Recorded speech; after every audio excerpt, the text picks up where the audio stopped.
Jadi hanya sekitar berapa menit kami disambut oleh Sultan Kacirebonan dan Ibu Ratu yang juga mendukung pentuntasan kasus Vina ini segera. Inilah yang terhormat Bapak Sultan Kacirebonan dan Ibu Ratu yang ternyata sangat cantik. Terima kasih.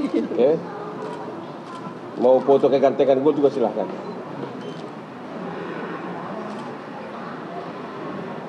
Beliau juga jadi mengatakan agar Bapak Jokowi benar-benar membentuk tim pencari fakta untuk kasus Vina ini.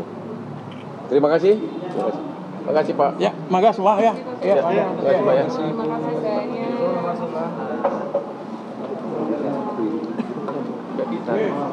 Nggak apa-apa di samping situ, taruh di samping. Kan kubu berbeda. Mana nih? Si mana si Mardiana sini? Mana Mardiana? Hah? Sini. Mana Mardiana sini? Pak Wira sini Pak di samping.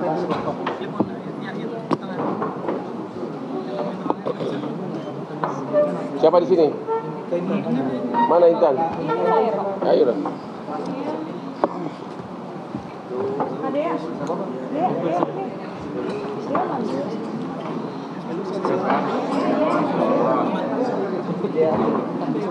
Boleh, di sini Bang Yuju. Oke, selamat sore semua rekan-rekan media. Hari ini kami tim Hotman 911 datang ke Cirebon dengan juga didampingi oleh langsung keluarga almarhumah Vina, yaitu Mardiana di sini kakak kandung, hendak memberikan beberapa tanggapan atas perkembangan akhir-akhir ini, ya. Yang pertama terkait dengan permohonan PK dari Sakatata, ya, di mana tidak ada novum, okay? Novum itu artinya adalah bukti yang sudah ada sebelum perkara dimulai tapi tidak ditemukan, itu arti novum.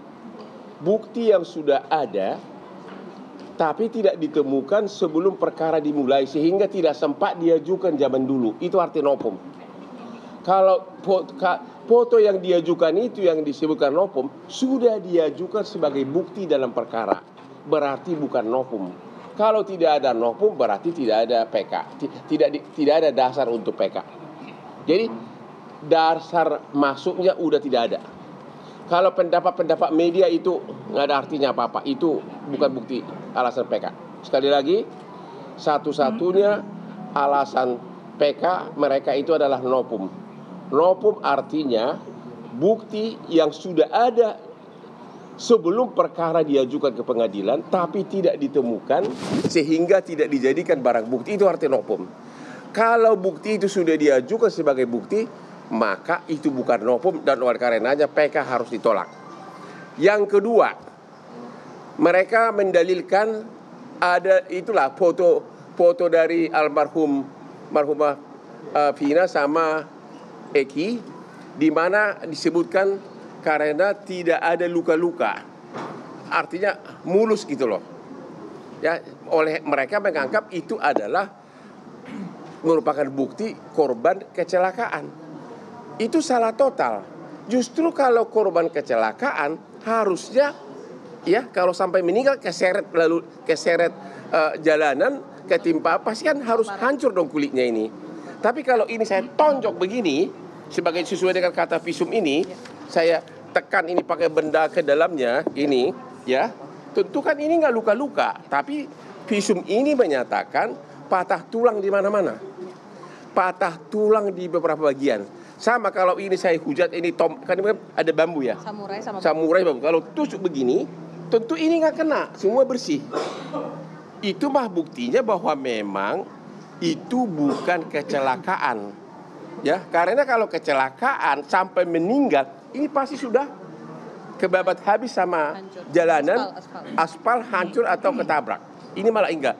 Jadi logika kuasa hukum mereka yang mengatakan gara-gara foto di mayat itu mulus, maka itu adalah kecelakaan, bukan penganiayaan. Yang kedua, mereka mengatakan ada luka baut dari motor kena ke badan mereka.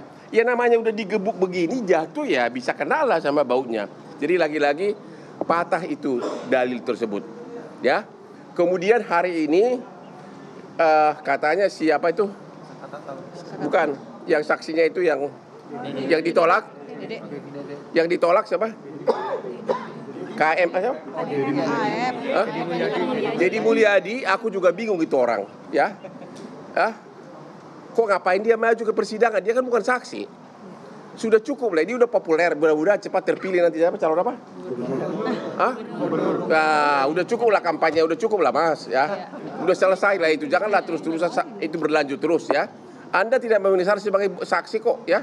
Oke, kalau kalah populer Anda masih kalah sama gua populernya, oke? Mengenai Dede. Dede itu pasti pintar. Kuasa hukumnya juga pintar. Kalau Dede sampai datang ke pengadilan di perkara PK ini menyatakan bahwa dulu dia memberikan kesaksian palsu, artinya apa? Mini itu juga bisa dipenjara karena sumpah palsu. Ya, jadi mungkin itu dia sudah sadar, makanya dia tidak datang. Artinya setelah melihat bukti nopum tidak ada saksi, maka tidak ada alasan bagi hakim PK untuk merubah putusan ini.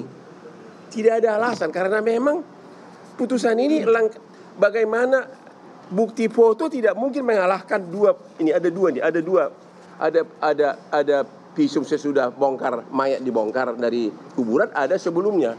Nggak mungkin bukti foto yang hanya gara-gara tubuh almarhum mulus bisa mengalahkan visum yang sudah menguraikan di mana-mana ada patah tulang, ada kerusakan benda tubuh, bahkan di bagian kemaluan dari almarhumah terdapat banyak air mani. Ya, terdapat banyak air mani. Ya. Juga di dalam putusan ini hampir di semua putusan ada pertimbangan majelis hakim yang menyatakan bahwa penganiayaan tersebut telah direncanakan karena sudah ada SMS dari para pelaku tanggal 17 Agustus 2016. Ini ada nih pertimbangan majelis hakim. Ya, ada SMS antar mereka. Ya. Jadi sekali lagi keluarga Vina dan kami kuasa hukumnya tetap berpegang kepada putusan itu bahwa yang terjadi adalah penganiayaan yang mengakibatkan matinya orang atau pembunuhan berencana dan juga pemerkosaan. Ya, untuk itu saya kasih dulu kesempatan kepada Ibu Mbak Liana, gimana pendapat Anda? Terlalu banyak sekarang media maupun berbagai oknum mengatakan bahwa itu adalah kecelakaan. Ya, apa pendapat? Apa kata keluarga korban? Saya dari awal itu meyakini, saya dan keluarga meyakini bahwa ini pembunuhan. Kami keluarga tidak terima bahwa ini dikatakan laka lantas. Karena luka-luka yang adik saya alami itu berbeda jauh dengan kecelakaan. Kalau dibilang kecelakaan. Motornya nggak rusak ya? Saat itu saya lihat enggak. Nggak rusak ya? Enggak. Terus luka-luka di tubuh yang keseret mobil nggak ada? Nggak ada. Nggak ada? Nggak ada. Ya. Hanya ini kepala itu lunak. Terus kaki sama tangan itu remuk, tulangnya itu remuk, udah ngelamtre gitu tuh Pak. Oh begitu? Iya. Oke. Tanda-tanda trauma tumpul. Apa? Ya udah. Ini visumnya ini sudah mana tadi? Iya. Ini nggak bisa dibantah lagi. Ini kan hasil resmi. Ini di mata hukum yang diakui itu adalah visum atau otopsi, visum et repertum. Disebutkan di sini meninggalnya karena beda tumpul, patah tulang di mana-mana yang benar-benar bukan ciri khas orang kecelakaan lalu lintas. Ya, karena justru bukti foto mereka itulah justru harusnya mematahkan dia punya PK sendiri. Karena justru bukti foto itulah membuktikan bahwa itu bukan kecelakaan. Mana ada kecelakaan serusak ini tulangnya bersih habis, nggak ada sama sekali kegores aspal dan sebagainya. Kira-kira itu pertanyaannya. Sebelum kebetulan di sini ada Pak Rudiana. Sebenarnya saya sama Pak Rudiana ini musuhan sebenarnya. Karena aku berusaha meminta ketemu dia tidak mau ketemu. Ya, entah kenapa. Sekarang mewakili wartawan dan mewakili keluarga Vina, saya mau bertanya kepada Pak Rudiana nih sekarang nih, tolong dijawab secara apa adanya tanpa ada yang ditukangin. Waktu kejadian tersebut katanya Bapak sebagai apa tuh? Bagian narkoba. Narkoba betul. Narkoba. Siap. Oke. Bapak bagian narkoba, tapi kenapa Bapak yang menangkap para pelaku ini? Baik, boleh izin Bang. Ya silakan. Baik, saya adalah orang tua daripada korban, yang mana saya punya kewajiban untuk menjaga hak hidup daripada anak saya. Ya. Dan ketika terjadi hal seperti itu, anak saya meninggal dengan keadaan yang memang perlu mungkin saya ambil langkah-langkah untuk mencari penyebab daripada meninggalnya, karena luka-lukanya yang saya lihat seperti ada hal-hal atau mungkin perbuatan-perbuatan lain, sehingga hati saya terketuk sebagai orang tua untuk mencari penyebabnya. Ya.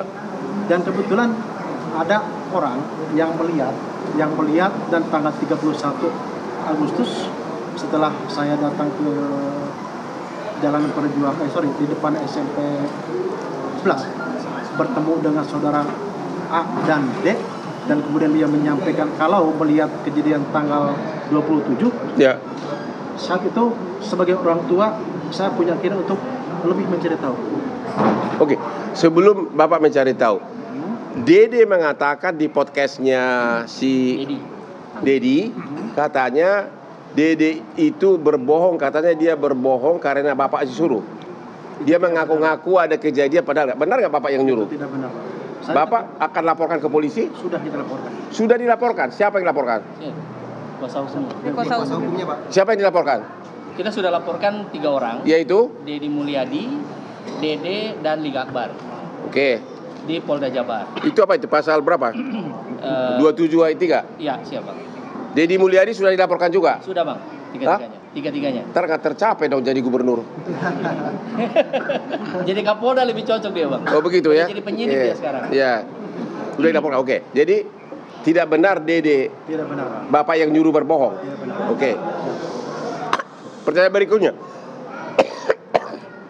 Sesudah Anda mulai lakukan pemeriksaan, yang bikin BAP siapa? Yang bikin penyidik reskrim, Pak. Saya cuma pelapor ketika sudah menggali sekitar 15 menit dan mereka melakukan, kita serahkan ke reskrim yang melakukan pemeriksaan. Oke. Itu kejadiannya malam-malam.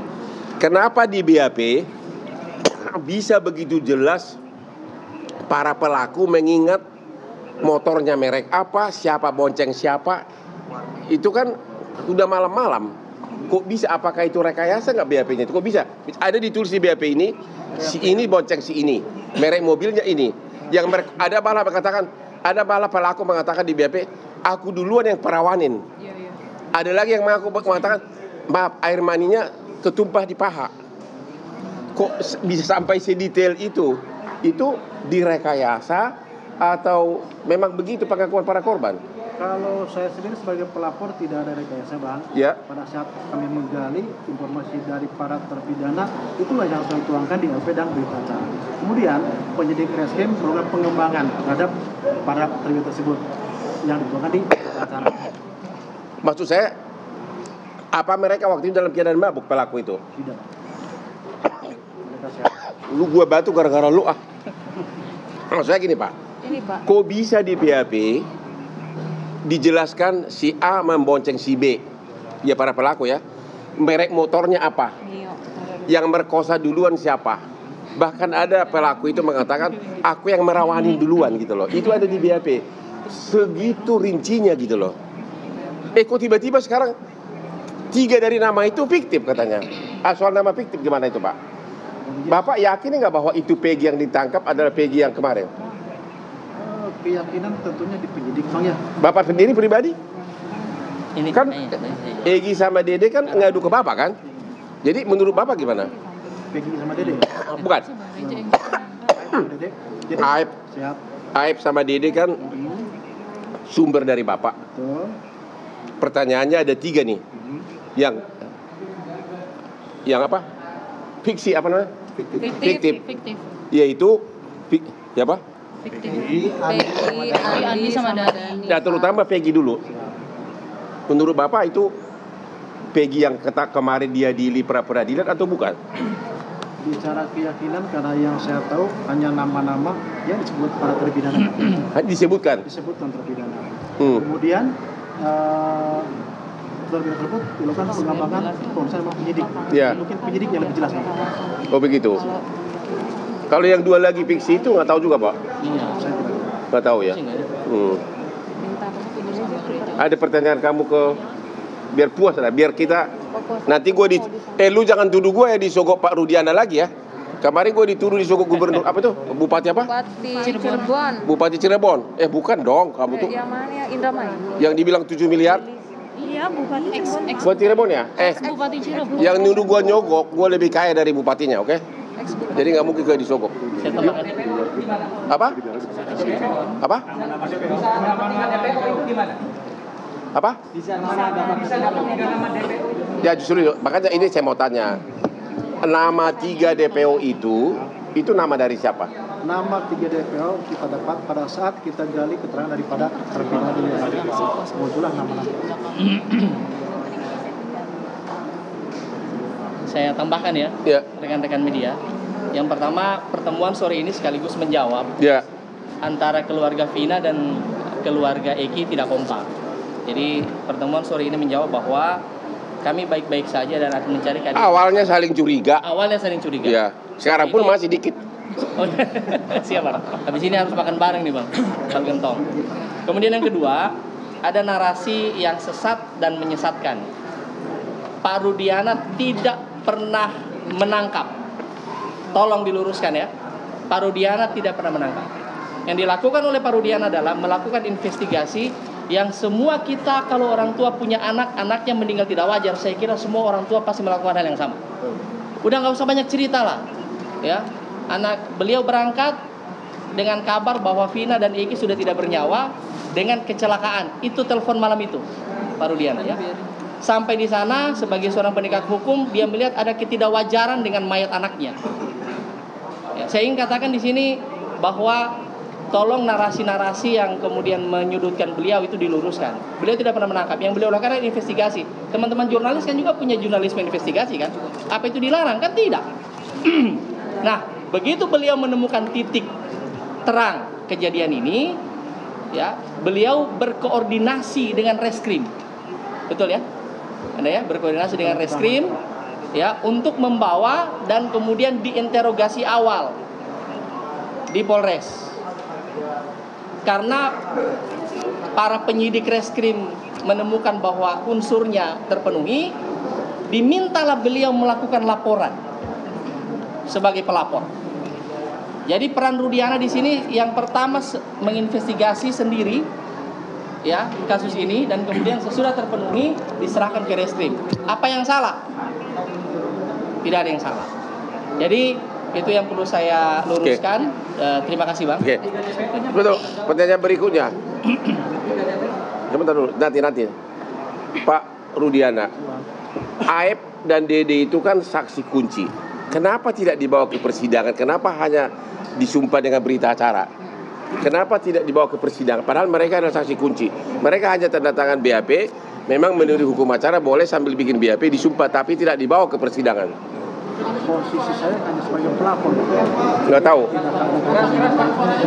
Jadi posisi saya hanya sebagai pelapor, yang mana melaporkan dari satu tindak pidana terhadap almarhum anak saya. Jadi nggak tahu kenapa Dede sama Aep tidak dibawa bersumpah di depan persidangan. Pertanyaan berikutnya, Bapak sudah melihat foto yang diajukan oleh kuasa hukum Saka Tatal menyebutkan tubuh dari almarhum dua-duanya mulus. Mereka mengatakan itu kecelakaan murni. Bapak sebagai orang tua melihat langsung keadaan mayat kecelakaan murni atau dianiaya? Itu dianiaya Bang. Saya lihat langsung dari mulai luka di dahi yang ke dalam, terus gigi hancur, ini rahang patah Bang. Ya. Pergelangan ini patah. Ya. Terus kemudian ada biru di sini. Ya. Belakang kanan kiri biru juga seperti kena pukulan. Ya. Untuk kata Bang tadi kalau kecelakaan itu ada baret Bang, Ya. baret Bang. Ya. Ini ada. Itu ya ada. Itu seperti kena tumpul. Ya. Kaki kanan itu patah pergelangan. Apanya? Pergelangan kaki sebelah kanan patah. Ya. Ya, kalau tabrakan pasti paling satu bagian tertentu yang hancur kan. Ini ada di mana-mana gitu. Ya. Bahkan pergelangan kaki patah. Wah. Jadi Bapak yakin benar bahwa itu adalah, kenapa jaksa tidak mengajukan Bapak sebagai saksi ya? Saya saksi, Bang. Di pra peradilan kemarin? Enggak, di pra peradilan? Harusnya ya. Kan itu kan perdebatan kan? Kenapa nggak diajukan ya? Halo Bapak Jaksa, kenapa tidak diajukan? Karena yang menjadi pertanyaan kan apakah kecelakaan atau penganiayaan. Tadi beliau ini mengatakan tulang di bawah. Kalau kecelakaan kan pasti di bagian tertentu, ketaprak di sini. Ini ada di mana-mana, ya kan? Jadi Bapak yakin bahwa itu adalah ada perbuatan pidana. pidana. Pertanyaan berikutnya, ada yang mengatakan katanya ada transaksi narkoba di belakang ini. Benar nggak sih? Tidak ada, Bang. Tidak ada. Tidak ada. Ini wartawan ini monyong semua nih pada seenaknya aja nulis. Ada Bapak, bukannya Bapak mau menyembunyikan ada transaksi narkoba? Siap, tidak ada. Nggak ada. Tidak ada, Bang. Terus ada juga gosip selama ini kata ini Bapak melindungi cucu dari seorang jenderal polisi, benar nggak? Aduh, saya tidak kenal Jenderal Bang Muhyiddin. Saya hanya orang biasa. 2016 masa itu, Bang. Bintara yang Ya. Bintara. Nggak mungkin saya kenal pangkat lebih tinggi. Pertanyaan berikutnya, hampir semua pelaku ini tergolong pekerja bangunan ya? Ya, semua pekerja bangunan. Apakah masuk di akal pekerja bangunan satu geng dengan cucu seorang jenderal? Kira-kira gimana? Secara logika sepertinya tidak masuk akal, Bang. Tidak masuk ya? Siap. Mungkin Bang Muhyiddin bisa menyampaikan, Bang. Gimana? Pelaku ini kan hampir semuanya boleh dikatakan ya ekonomi pas-pasan dari pekerja bangunan. Apakah selama ini kan media-media ini mengatakan melindungi cucu jenderal? Masuk di akal nggak cucu jenderal satu geng motor sama mereka? Tidak, Bang. Kenapa tidak masuk di akal? Agak susah diterima itu, Bang, logikanya. Hah? Susah diterima logikanya, Bang. Gitu ya? Iya. Apalagi emang cucu jenderal saat itu ada bertugas anaknya di Cirebon atau di mana? Itu Iya. dia yang kita. Ada nggak di situ cucu jenderal yang anaknya bertugas di situ? Di Cirebon? Saya tidak tahu. Nggak ada. Ya kalau dia jenderal ngapain di Cirebon ya? Hah? Pasti di SCBD ya nggak? Biar bisa berdansa ya nggak? Ya? Keluarga sekolah. Oke, silakan pertanyaan sekarang. Anda bebas bertanya kepada Pak Rudiana.